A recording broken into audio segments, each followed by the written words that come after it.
Morning everyone. Last class में हम लोग पॉइजन्स रेशियो के बारे में बात कर रहे थे। हमने बताया था आपको कि पॉइजन्स रेशियो का क्या फिजिकल सिग्निफिकेंस है, उसको कैसे यूज करेंगे न्यूमेरिकल्स में।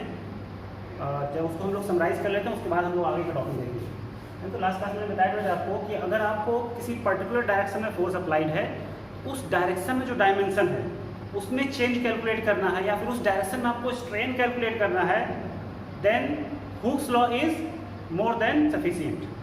हुक्स लॉ को हम लोग यूज करके उस डायरेक्शन में स्ट्रेन या फिर उस डायरेक्शन में डायमेंशन जो है उसमें चेंज कैलकुलेट कर सकते हैं। बट अगर सपोज कर लो कि आपका फोर्स जो है एक्स डायरेक्शन में लग रहा है, लेकिन वाई और जेड डायरेक्शन में जो डायमेंशन है उसमें चेंज कैलकुलेट करना है, दैट मीन्स लेटरल डायमेंशन में चेंज अगर कैलकुलेट करना है, then you have to use Poisson's ratio concept. तो लास्ट क्लास में हम लोगों ने इसके बारे में डिटेल में डिस्कशन किया था, उस पर एक न्यूमेरिकल भी सॉल्व किया था। फॉर सेक ऑफ प्रैक्टिस आप और सारे न्यूमेरिकल कर सकते हो, और अगर आपको कोई भी डाउट है तो आप कमेंट बॉक्स में लिख के मुझसे पूछ सकते हो। आई विल मेक श्योर कि उसका आंसर आपको मिलेगा। ठीक है, तो आगे बढ़ते हुए हम लोग देखते हैं जो नेक्स्ट टॉपिक हम लोग स्टार्ट करेंगे, दैट विल बी स्ट्रेस। और इसको कंटिन्यू करते हुए हम लोग स्ट्रेसेस ऑन इंक्लाइन प्लेन की बात करेंगे, देन हम लोग आएंगे प्रिंसिपल स्ट्रेसेस की बात करेंगे, प्रिंसिपल स्ट्रेस का फिजिकल सिग्निफिकेंस क्या उसके बारे में बात करेंगे, डिजाइन पॉइंट ऑफ व्यू से प्रिंसिपल स्ट्रेसेस कितना इंपॉर्टेंट है, ये सारी चीजें हम लोग डिस्कस करेंगे। तो आते हैं अपने स्ट्रेस पे। मैंने स्ट्रेस का डेफिनेशन आपको क्या बताया बेटा? Stress is basically what it is internal resistive force divided by area. इसको हम लोग स्ट्रेस बोलते हैं। ये क्या होता है? ये नॉर्मल स्ट्रेस होता है, ठीक है। और एक क्या होता है, दूसरा क्या होता है, शियर स्ट्रेस होता है, जो कि उसी प्लेन पे अगर उस प्लेन के पैरेलल कोई फोर्स है तो उसको हम लोग क्या बोलते हैं? शियर स्ट्रेस बोलते हैं, ठीक है। तो जरा एक सिंपल केस लेके चलते हैं। एक रैंडम शेप का कोई भी ऑब्जेक्ट हम उठाते हैं। सपोज करो बेटा आपका जो ऑब्जेक्ट है वो कुछ इस शेप का है, और इस पे आपने कई सारे फोर्सेस अप्लाई कर रखे हैं, कई सारे लोड्स अप्लाई कर रखे हैं। दो loads may be of type point load, UDL, UVL, movement, anything, कुछ भी हो सकता है। और शेप भी मैंने रैंडम सेलेक्ट किया है। तो under action of these forces अगर मैं कोई एक पॉइंट यहां पे सिलेक्ट करूं, तो इस पॉइंट पे जो स्ट्रेस की वैल्यू होगी वो क्या होगी, ये हमको पता करना है। तो फ्रॉम जनरल सेंस हमें क्या लगता है कि अगर मैं एक पैरेललोपिपेड लेके चलूं, ये आपका पैरेललोपिपेड है, इस पैरेललोपिपेड पे अगर मैं एक फोर्स F अप्लाई करूं यहां पे, ये फोर्स किसके नॉर्मल है? इस एरिया के नॉर्मल है। तो इस फोर्स को हम लोग क्या बोलेंगे? नॉर्मल फोर्स बोलेंगे, ठीक है। तो ये दोनों क्या है? ये दोनों फेसेस क्या है? आपस में पैरेलल हैं। ये वाला फेस और ये वाला फेस आपस में पैरेलल है, सामने वाला और पीछे वाला, ये सारे फेसेस क्या आपस में पैरेलल हैं। तो अगर ये एक्स प्लेन है तो ये भी एक्स प्लेन होगा, ये वाई प्लेन है तो ये भी वाई प्लेन होगा, और ये फ्रंट वाला जेड प्लेन है तो बैक वाला भी जेड प्लेन होगा। प्लेन्स क्या होते हैं जरा उसको भी समझते हैं कि अगर ये आपकी एक्स एक्सिस है, ये वाई एक्सिस है और ये जेड एक्सिस है, तो जिस एक्सिस के परपेंडिकुलर जिन प्लेन्स के परपेंडिकुलर ये एक्स एक्सिस होगी वो सारे प्लेन्स क्या कहलाएंगे? एक्स प्लेन कहलाएंगे। जिन प्लेन्स के परपेंडिकुलर ये वाई एक्सिस होगी, those planes will be Y planes, and जिन प्लेन्स के परपेंडिकुलर ये जेड एक्सिस होगा वो प्लेन्स क्या कहलाएंगे? जेड प्लेन्स कहलाएंगे। तो अगर इस पर्टिकुलर सिचुएशन में अगर हम देखें तो ये वाला प्लेन जो है क्या ये एक्स प्लेन है, और इसके पैरेलल जितने भी प्लेन्स आप कट करोगे, इस ऑब्जेक्ट को नंबर ऑफ प्लेट्स में कट कर लो, नंबर ऑफ पार्ट्स में कट कर लो, वो सारे पार्ट्स का जो फेस होगा फ्रंट वाला इसके parallel, that will be X plane. Similarly ये आपका वाई प्लेन है, this one is Y plane, ये भी क्या है? उसके पैरेलल है, ये भी वाई प्लेन है। और इसको अगर हॉरिजॉन्टली कट करते हो इस ऑब्जेक्ट को, तो जितने भी प्लेन्स देखेंगे they will be Y planes, clear. और ये जो होगा फ्रंट फेस जो है ये आपका वाई प्लेन है, जेड प्लेन है, और इसके बैकवर्ड वाला भी क्या होगा? जेड प्लेन होगा। और इसके वर्टिकली आप इसको स्लाइस में कट करोगे तो उन स्लाइस का जो फेसेस होंगे they will be Z planes, clear है। तो पहले हम लोग नोमेनक्लेचर देख लेते हैं कि कैसे स्ट्रेस को दिखाते हैं। अगर इस प्लेन पे स्ट्रेस आ रहा है सिग्मा, तो इसको बोलते हैं सिग्मा एक्स एक्स। इसका मतलब क्या है? एक्स प्लेन पे इन एक्स डायरेक्शन। सिमिलरली अगर मैं यहाँ पे नॉर्मल स्ट्रेस दिख रहा हूँ, ये क्या होगा? सिग्मा वाई वाई, यानी वाई प्लेन पे वाई डायरेक्शन में स्ट्रेस आ रहा है। सिमिलरली अगर इसकी बात करें तो ये कहलाएगा सिग्मा जेड जेड, यानी जेड प्लेन पे जेड डायरेक्शन में। यानी पहला जो है ये क्या शो करता है, प्लेन को शो करता है, और दूसरा क्या शो करता है, ये डायरेक्शन को शो करता है। क्लियर है? तो उसकी बात करेंगे अभी हम लोग आगे चल के। लेकिन अगर हम इस पर्टिकुलर पॉइंट जहां से स्टार्ट किया था, इस पॉइंट पे लगने वाला स्ट्रेस अगर आपसे पूछे तो आपको क्या ये बात पता है कि स्ट्रेस क्या होगा? तो इसको, अगर ये जनरलाइज्ड केस है, इसे थोड़ा सिंपल केस लेके मैं चलता हूँ, है ना। ये जो आपका पैरेललोपिपेड वाला केस है, ये केस, अगर मैं इसको लेके चलूँ, उसको भी मैं रहने देता हूँ, उसको मैं एक्सप्लेन करूँगा आपको। तो अगर ये पैरेललोपिपेड का केस है तो इसका मैं फ्रंट व्यू को ड्रॉ करूँगा बेटा यहाँ पे। तो यहाँ पर आपका फोर्स लग रहा है और यहाँ पे फोर्स लग रहा है, तो टेंसाइल फोर्स मैंने अप्लाई कर रखा है, और ये डायमेंशन है आपकी एल, समथिंग कुछ भी दिया है। तो आपसे पूछा जा रहा है, अच्छा मान लेते हैं कि वैल्यू जो है वो 10 न्यूटन है। यहाँ पे एक्स वैल्यू क्या है आपकी, 10 न्यूटन है। ठीक है, तो अगर ये 10 न्यूटन है, ये फोर्स जो है आपका 10 न्यूटन है, तो ये फोर्स किस फेस पे लग रहा है उसको समझने की कोशिश करते हैं। तो अगर इसको 3 डायमेंशन में ड्रॉ करूँ तो कुछ ऐसा ही दिखेगा।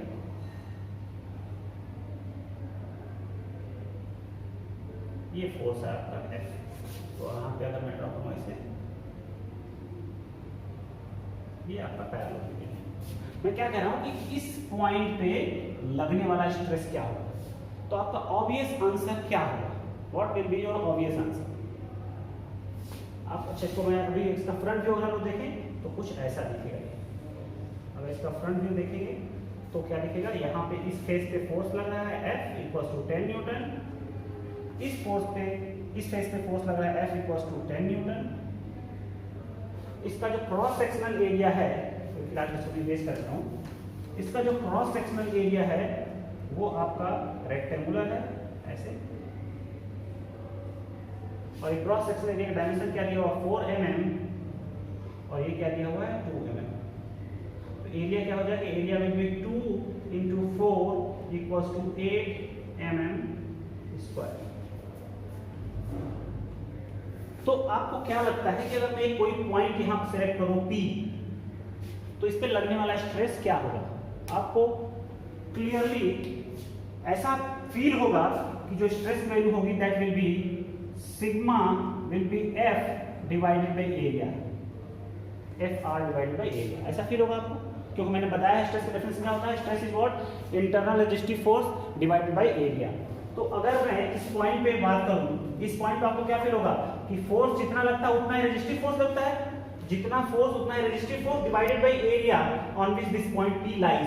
तो अगर मैं बात करूं आपको तो क्या हो जाएगा, sigma, this sigma will be what, FR divided by A, and this FR will be equals to 10 Newton and area is what, 8 mm square, and you will get an answer equals to 5/4 Newton per mm square। तो अगर मैं आपसे पूछता हूँ इस particular shape में, इस particular block पे, इस पॉइंट P पे स्ट्रेस की वैल्यू क्या होगी, तो आपको क्या फील होगा कि 5/4 न्यूटन पर mm स्क्वायर। लेकिन क्या ये आंसर सही है? इसका आंसर सही है, बट एक पर्टिकुलर सिचुएशन में। कब? जब ये प्लेन जिस पे ये पॉइंट P लाई कर रहा है वो पैरेलल हो इस प्लेन के, तब तो ये आंसर सही है। क्योंकि मैंने अभी बताया आपको ना, stress is what, stress is a tensor quantity. Stress क्या है? एक टेंसर क्वांटिटी है, सारी क्वांटिटीज टेंसर क्वांटिटी होती हैं। लेकिन स्केलर जो होता है आपका, स्केलर जो होता है वो जीरोथ ऑर्डर टेंसर होता है। क्या होता है? जीरोथ ऑर्डर टेंसर होता है। वेक्टर जो होता है वो आपका फर्स्ट ऑर्डर टेंसर होता है, फर्स्ट ऑर्डर टेंसर। और जो आपका स्ट्रेस जिसका एग्जांपल है, stress is example of second order tensor. तो ये first order, zeroth order, second order का मतलब क्या है बेटा? ऐसी क्वांटिटीज जिनको कंप्लीटली डिफाइन करने के लिए केवल एक चीज सफिशिएंट है, एक एस्पेक्ट सफिशिएंट है, उसको हम लोग स्केलर क्वांटिटी बोलते हैं। फॉर एग्जांपल आप समझते हो स्केलर का मतलब डेफिनेशन आपको पता है, scalar is what, which have dimension only. But vector क्या होता है आपका? वेक्टर यानी कि फर्स्ट ऑर्डर टेंसर है, इसको डिफाइन करने के लिए एटलीस्ट 2 एस्पेक्ट उसके पता होने चाहिए आपको। तो पहला एस्पेक्ट क्या है, उसका डायमेंशन, और दूसरा सॉरी उसका क्या कहते हैं मैग्नीट्यूड, डायमेंशन नहीं मैग्नीट्यूड, सॉरी यहाँ पे भी क्या चाहिए आपको मैग्नीट्यूड चाहिए, यहाँ पे मैग्नीट्यूड और डायरेक्शन दोनों चाहिए। लेकिन थर्ड जो है यानी कि जो सेकंड ऑर्डर टेंसर्स होते हैं जिसका एग्जांपल है स्ट्रेस, इसको डिफाइन करने के लिए आपको मैग्नीट्यूड भी चाहिए, उसकी डायरेक्शन भी चाहिए, और वो किस प्लेन पे एक्ट कर रहा है वो प्लेन भी पता होना चाहिए। क्लियर है? तो अगर मैं बात करूं हम लोग यहाँ क्या कैलकुलेट कर रहे हैं बेटा, स्ट्रेस कैलकुलेट कर रहे हैं। तो जब स्ट्रेस कैलकुलेट कर रहे हैं तो स्ट्रेस किसी पॉइंट पे नहीं डिफाइन कर सकते, आपको ये पता करना पड़ेगा कि वो पॉइंट किस प्लेन पे लाई कर रहा है। तो अगर ये पॉइंट इस प्लेन पे है, इस प्लेन पे, तो आप देख पा रहे हो कि ये प्लेन और ये प्लेन पैरेलल है। अगर उसका क्रॉस सेक्शन देखें तो ये कुछ ऐसा दिखेगा। तो अगर दोनों प्लेन्स पैरेलल हैं, दोनों प्लेन्स कौन से, जिस प्लेन पे फोर्स लग रहा है उसकी वजह से रेजिस्टिव फोर्स जनरेट होगा, वो भी क्या होगा, इस प्लेन के नॉर्मल होगा। तो रेजिस्टिव फोर्स इसके नॉर्मल है, और जो उस नॉर्मल फोर्स का जो एरिया होगा that will B same A. In that condition stress will be 5/4 Newton पर mm²। लेकिन अगर आपका ये पॉइंट, अच्छा इस पॉइंट से होते हुए कितने प्लेन्स जा सकते हैं, इनफाइनाइट नंबर ऑफ प्लेन्स जा सकते हैं। इस पॉइंट से पास होते हुए कितने प्लेन्स जा सकते हैं, इनफाइनाइट नंबर ऑफ प्लेन्स जा सकते हैं। ये वाला प्लेन जो है क्या है, एक पर्टिकुलर प्लेन है, लेकिन क्या ये सिंगल प्लेन पॉसिबल है जो इस पॉइंट जा रहा है, नहीं। तो क्या प्लेन्स पॉसिबल है, उसको देखते हैं। तो इस पॉइंट से पास होता हुआ क्या एक प्लेन में ऐसा ड्रॉ कर सकता हूं,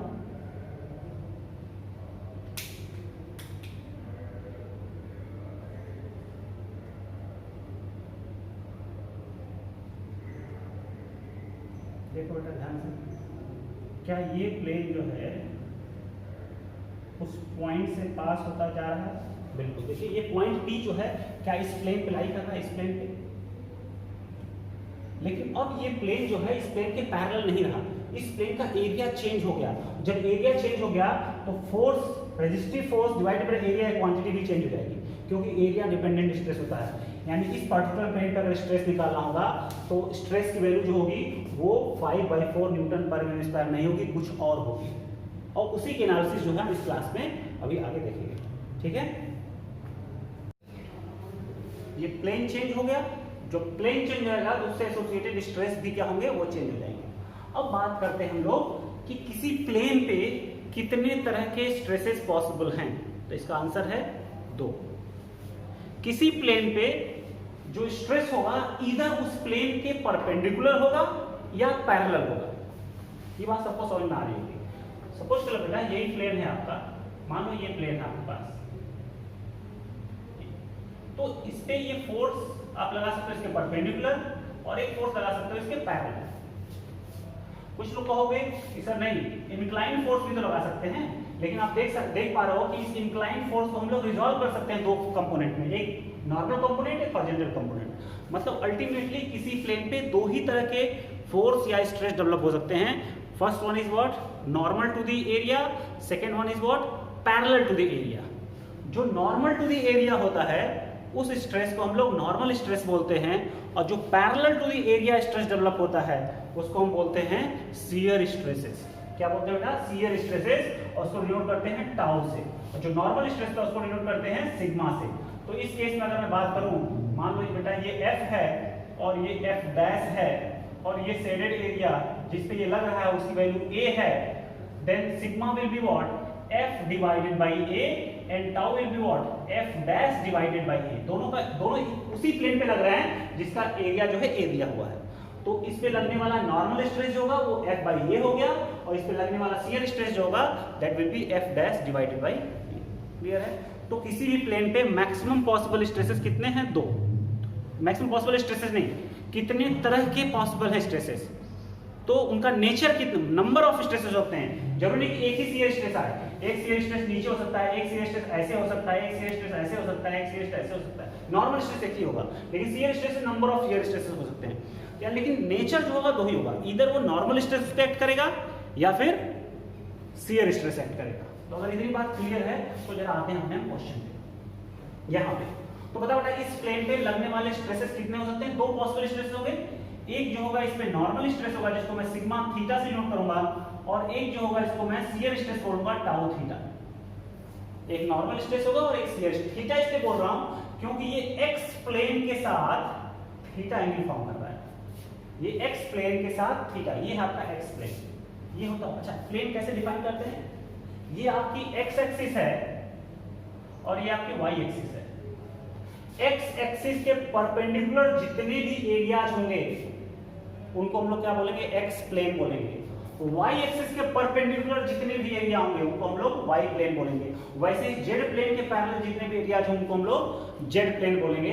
फिलहाल अभी हम 3 डायमेंशनल स्टेट ऑफ स्ट्रेस की बात नहीं करने जा रहे हैं, क्योंकि आपके सिलेबस में 2 डायमेंशनल स्टेट ऑफ स्ट्रेस है। तो हम जब भी बात करेंगे sigma X, sigma Y, tau x Y और टाउ वाई एक्स की बात करेंगे। इसका मतलब क्या मैं समझाता हूँ आपको। तो देखो जरा, ये क्लियर है आपको? तो अल्टीमेटली जो हम लोग एनालिसिस करेंगे वो एनालिसिस हमारा क्या होगा? Under action of these forces what will be the value of stress at this inclined plane, जिसका एंगल ऑफ इंक्लिनेशन थीटा है विद एक्स प्लेन। ठीक है, तो इस पे कितने स्ट्रेसेस होते हैं? सिग्मा थीटा और tau theta. Within a minute हम लोग डिराइव करेंगे कि सिग्मा थीटा और टाउ थीटा की वैल्यू क्या होगी। लेकिन उससे पहले एक जनरल केस जरा हम लोग समझ लेते हैं कि अगर कोई जनरल प्लेन है या जनरल ऑब्जेक्ट है तो उस पे डिफरेंट स्टेट ऑफ स्ट्रेसेस क्या होंगे। जरा देखो बेटा, बहुत ध्यान समझने की कोशिश करो।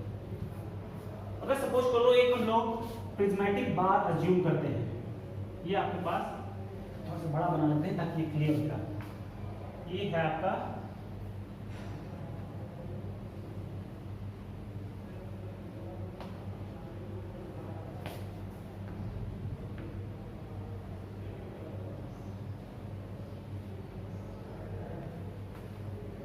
ये आपका प्रिज्मेटिक बार है या पैरेललोपिपेड है, जो भी बोलो। ये आपकी एक्स एक्सिस, ये वाई एक्सिस और ये आपकी जेड एक्सिस। तो अगर मैं पूछूं आपसे कि एक्स प्लेन क्या होगा, ऑब्वियसली ये आपका एक्स प्लेन होगा, this will be your X plane. और इसके पैरेलल जस्ट इसके बैकवर्ड डायरेक्शन जो एरिया है ये भी क्या होगा? This will be your X plane. ये क्लियर सबको? ये आपका एक्स प्लेन हो जाएगा। सिमिलरली अगर मैं वाई प्लेन की बात करूं, अच्छा ये एक्स प्लेन क्यों है? क्योंकि ये एक्स एक्सिस के परपेंडिकुलर वाला एरिया है, ये वाला। इसको मैं इरेज कर देता हूं ताकि विजिबिलिटी आपको क्लियर हो। देन नेक्स्ट वाई प्लेन की बात करें तो ये आपका जो है ये एरिया, ये वाला, ये आपका वाई प्लेन है। क्योंकि वाई क्या है? इसके परपेंडिकुलर। देखो ये वाई है, ये इसके परपेंडिकुलर है। वाई परपेंडिकुलर जिसके वो वाई है, तो ये हो गया वाई प्लेन। सिमिलरली इसके नीचे वाला क्या हो जाएगा? ये वाई प्लेन होगा। अगर मैं जेड प्लेन की बात करूं तो जेड प्लेन क्या होगा? ये जो फ्रंट वाला एरिया दिख रहा है, this one, this area, this is your Z plane. और जस्ट क्योंकि इसके परपेंडिकुलर क्या है? जेड है। इसके परपेंडिकुलर क्या है? जेड है। ये पीछे वाला एरिया उसके परपेंडिकुलर क्या है? जेड है। तो ये क्या होगा? This will be your Z plane and this one will be your Z plane. इसके पैरेलल जितने भी प्लेन्स होंगे they all will be Z planes. इसके पैरेलल जितने भी प्लेन्स होंगे they will be X planes. इसके पैरेलल जितने भी होंगे they will be Y planes. ठीक, अब हम आते हैं एक एक प्लेन पे। ये अगर आपका जनरल कोई ऑब्जेक्ट है जो कि पैरेललोपिपेड में लेके चल रहा हूं, अच्छा पैरेललोपिपेड ही मैं क्यों लेके चल रहा हूं ये भी हम लोग बात करेंगे। लेकिन फिलहाल समझो कि अगर ये ऑब्जेक्ट है आपका, ये ऑब्जेक्ट ऑफ इंटरेस्ट आपका है, तो इस पे नंबर ऑफ फेसेस कितने हैं बेटा? 6 नंबर ऑफ फेसेस आपको दिख रहे होंगे। एक ये एक्स प्लेन, एक ये एक्स प्लेन, ये वाई प्लेन, ये वाई प्लेन, ये जेड प्लेन और ये जेड प्लेन। तो इस पे स्टेट ऑफ स्ट्रेस दिखाने के लिए क्या करेंगे? इस पे एक स्टेट स्ट्रेस रहेगा सिग्मा एक्स एक्स। जरा इस सफिक्स को ध्यान समझिएगा। ये जो पहला सफिक्स है ये शो करता है प्लेन को, और जो सेकंड सफिक्स है ये शो करता है डायरेक्शन। तो आप देख पा रहे हो ये जो स्ट्रेस है ये एक्स प्लेन पे है और एक्स डायरेक्शन में है, इसलिए इसको मैंने क्या लिखा रखा है? Sigma X X. सिमिलरली इस प्लेन की बात करें तो यहां पे भी क्या है? This will be sigma X X. X plane पे एक्स डायरेक्शन में। अगर इसकी बात करें बेटा, this will be what? Sigma Y Y. Y plane पे है, वाई डायरेक्शन में। सिमिलरली यहां पे भी क्या होगा? Sigma Y Y. Y plane पे वाई डायरेक्शन में। सिमिलरली अगर मैं यहां बात करूं बेटा this will be what sigma Z Z, और यहां पर भी क्या होगा sigma Z Z, Z plane पे Z direction.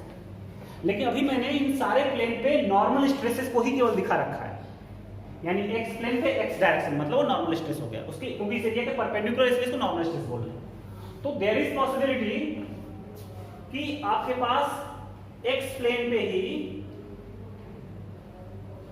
Sigma on X plane in Y direction, लेकिन आप देख पा रहे हो कि ये जो एक्स प्लेन पे ये स्ट्रेस लग रहा है ये पैरेलल टू द एरिया है, तो इसको हम लोग सिग्मा से ना डिनोट करके टाउ से डिनोट करेंगे, क्योंकि इसका नेचर क्या होगा शियर हो जाएगा।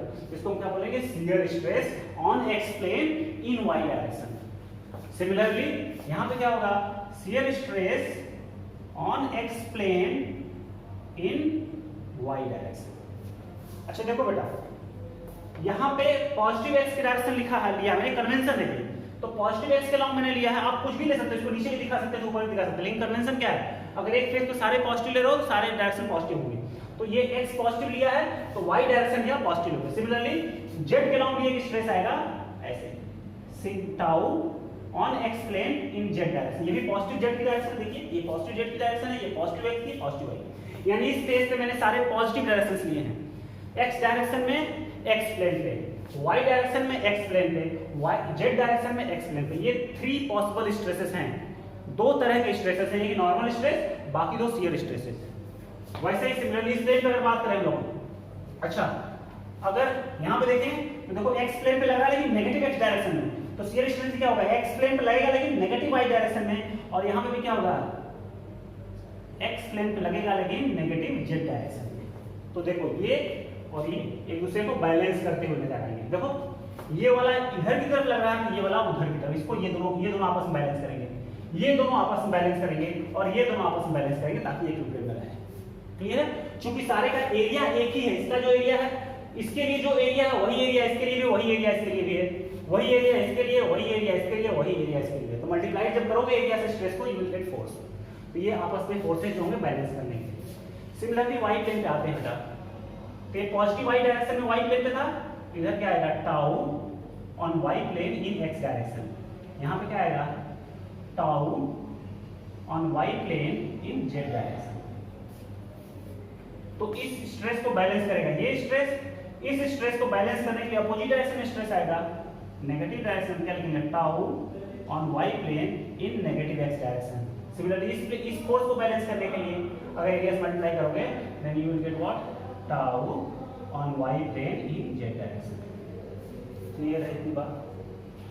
सिमिलरली इसको मैं यहां लिख देता हूं tau on X plane in Y direction. अगर इस प्लेन की बात करें तो यहां पे क्या होगा, ये पॉजिटिव जेड डायरेक्शन में है, तो on Z plane tau Z in Y direction, और यहां क्या हो जाएगा tau Z in X direction, positive X positive Y. Similarly यहां पे क्या होगा आपका इस फेस पे जो बैकवर्ड वाला फेस है इस पे क्या होगा अपोजिट डायरेक्शन जाएगा tau on Z plane in negative X direction, और यहां पे क्या होगा tau on Z plane in negative Y direction. तो ये मैक्सिमम पॉसिबल स्ट्रेसेस हैं अगर इस पैरेललोपिपेड को हम लोग एक स्टैंडर्ड ऑब्जेक्ट मानते हैं। तो इस पैरेललोपिपेड को स्टैंडर्ड ऑब्जेक्ट क्यों मानते हैं अभी हम बात करेंगे उसके बारे में। ये फिलहाल समझो कि अगर ये स्टैंडर्ड ऑब्जेक्ट है तो मैक्सिमम पॉसिबल स्ट्रेसेस जो हैं वो ये होंगे। ये 3 dimensional state of stress condition है, लेकिन आपको जो पढ़ना है जो आपके सिलेबस में है that is 2 dimensional state of stresses, मतलब प्लेन स्ट्रेस की बात करेंगे हम लोग। प्लेन स्ट्रेस का मतलब क्या है, जितने जेड वाले टर्म्स हैं उनको हमें एलिमिनेट करना है, जितने जेड वाले टर्म्स हैं उनको एलिमिनेट करना है। हम लोग डील करेंगे केवल एक्स और वाई को, तो जेड वाले तो जेड प्लेन पर जितने स्ट्रेसेस हैं उनको हमने एलिमिनेट कर दिया। ये देखिए इसको एलिमिनेट कर दिया मैंने, इसको एलिमिनेट कर दिया मैंने, और एक्स और वाई प्लेन पे भी जो जेड वाले कंपोनेंट हैं उनको हमने एलिमिनेट कर दिया। इसको हमने एलिमिनेट कर दिया, इसको एलिमिनेट कर दिया और इसको एलिमिनेट कर दिया। अब ये हो गया आपका 2 डायमेंशनल स्टेट ऑफ स्ट्रेसेस। लेकिन two dimensional state of stresses को डील करते समय हम लोग ये कॉम्प्लेक्स फिगर बार बार नहीं बनाएंगे। हम लोग क्या देखेंगे, इसका फ्रंट व्यू देखेंगे। तो जब आप इसका फ्रंट व्यू देखोगे बेटा तो आपको कैसा कुछ दिखेगा इमेज, देखिए यहाँ जरा, जब आप इसका फ्रंट व्यू देखोगे तो आपको ये रेक्टेंगल दिखेगा, मतलब ये वाला फेस दिखेगा। इसका मतलब दूसरे तरीके से समझ सकते हो, आप इस पूरे ऑब्जेक्ट को स्क्वीज कर दो, ऐसे चिपका दो, दबा दो इसको, ऐसे दबाओगे तो सारा का सारा प्लेन ऐसे स्क्वीज हो जाएगा। अब जो चीज दिख रहा है आप उसको ड्रॉ कर लो। तो ध्यान समझने की कोशिश करो, इसको स्क्वीज करने के बाद अगर आप देखोगे then you will get the figure like this. This will be your sigma xx, this will be tau xy, this will be sigma xx, this will be tau xy, this will be sigma yy, this will be tau yx, this will be tau yx, and this will be sigma yy. ये आपका two dimensional state of stresses है। तो ये clear है आपको, यहाँ से इसको हम लोग ये दोनों फिगर जो हैं ये इक्विवेलेंट है, ये दोनों फिगर क्या है, इक्विवेलेंट है, दोनों एक ही फिगर है। जो ये लाइन दिख रही है, बेसिकली ये लाइन नहीं है, प्लेन है। इसको ऐसे प्लेन देखो तो वाली प्लेन ये है, ऐसे देखो इसको प्लेन जिसपे ये स्ट्रेस लग रहा है वो प्लेन ये आपका है, ठीक है। और ऐसे परपेंडिकुलर प्लेन देखो इस पे तो आपको ये वाला प्लेन दिखेगा, और इसके परपेंडिकुलर प्लेन देखोगे तो ये वाला प्लेन दिखेगा, वाई वाला। क्लियर है। और जो फ्रंट में दिख रहा है ये जेड प्लेन दिख रहा है, इसके बैक में भी जेड प्लेन होगा जो कि सामने दिख रहा है। तो जब आप सामने से फ्रंट व्यू देखोगे तो आपको जेड प्लेन दिखेगा, ठीक है। तो ये जेड प्लेन है, और जो एक्स प्लेन है, वाई प्लेन है, वो इनसाइड द बोर्ड है। तो अगर इतनी बात क्लियर है तो आगे बढ़ते हैं। इसके बाद जो इंपॉर्टेंट टॉपिक हम पढ़ेंगे that is equality of cross shear. क्या देखेंगे बेटा, equality of cross shear. Cross shears क्या है जरा समझने की कोशिश करते हैं। ये जो टाउ एक्स वाई है और जो टाउ वाई एक्स है, tau x Y and tau Y X, they are known as cross shears और कॉम्प्लीमेंट्री शियर स्ट्रेसेस। क्या बोलते हैं, क्रॉस शियर और complementary shear stresses. These two complementary shear stresses are always equal। हम लोग इसी के एनालिसिस करने जा रहे हैं कि टाउ एक्स वाई जो होता है वो हमेशा टाउ वाई एक्स के, टाउ एक्स वाई जो है हमेशा क्या होगा, टाउ वाई एक्स के बराबर होता है। उसको समझने के लिए मैं एक 3 डायमेंशनल पिक्चर बनाता हूँ। जरा देखो,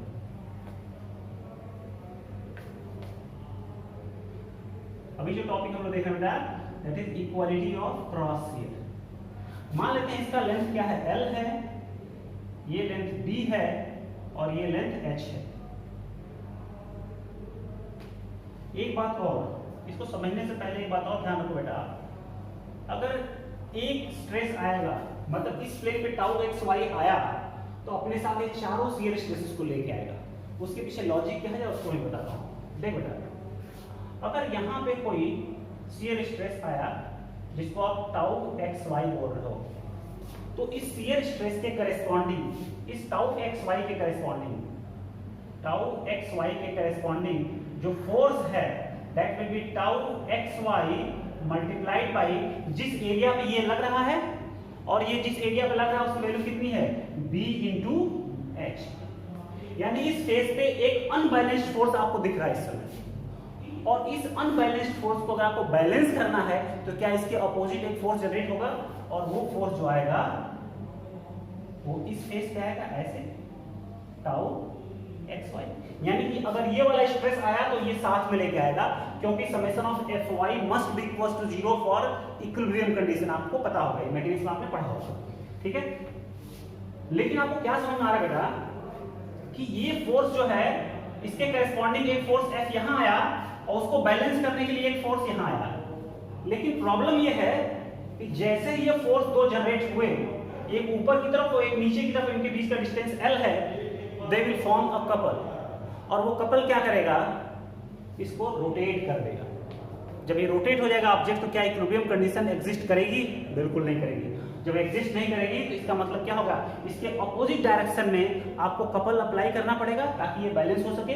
तो इसकी वजह से यहाँ पे अगर ये एंटी क्लॉकवाइज कपल फॉर्म कर रहा है तो इन दो फेसेस पे एक क्लॉकवाइज कपल आपको बनाना पड़ेगा, that is tau Y X, और इधर पे भी रहेगा टाउ वाई एक्स।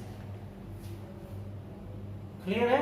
तो इसके करस्पॉन्डिंग एक फोर्स होगा, इसके करस्पॉन्डिंग फोर्स होगा, और इन दोनों फोर्स का डिस्टेंस आपको पता है, उन दोनों को मल्टीप्लाई करो, there will be a couple, और for equilibrium condition these two couples must be equal. तो जरा देखते हैं कैसे बैलेंस होगा, जरा देख बेटा।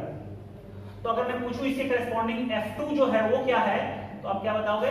F2 will be tau Y X multiplied by, F2 किस एरिया पे है? इस एरिया पे है, और ये एरिया कितना हो जाएगा? दिस लेंथ L और multiplied by this width B। तो क्या ये L इंटू B हो जाएगा? ये F1 था आपका, ये F2 है। तो अगर मैं clockwise couple equals to anti clockwise करूं तब ये क्या होगा? मोमेंट इक्विलिब्रियम होगा। तो पता बेटा क्लॉकवाइज कपल जो है वो क्या है? F2 इंटू ये F2 और ये F2, ये दोनों F2 हैं, इनके बीच की डिस्टेंस जो है क्या वो h है? तो क्या F2 इंटू h लिख दें? ये क्लॉकवाइज कपल था, और ये क्लॉकवाइज कपल किसको बैलेंस कर रहा है? एंटी क्लॉकवाइज कपल को, जिसकी वैल्यू क्या है? F1 इंटू ये भी F1 और ये भी F1, इनके बीच का डिस्टेंस कितना? L। लेकिन अभी मैंने F1 और F2 की वैल्यू यहाँ पे निकाली हुई है, तो अगर वैल्यू पुट करूं मैं, you will get tau Y X multiplied by L into B, और ये h ऑलरेडी यहाँ पे है, ये h आ जाएगा इक्वल्स टू F1 की वैल्यू पुट कर देते हैं tau x Y into B into h, और ये L यहाँ पे आ जाएगा। तो देखो L B H cancel out हो जाएगा, you will get tau Y x equals to tau x y. This is known as equality of cross shear या equivalence of complementary shear stresses.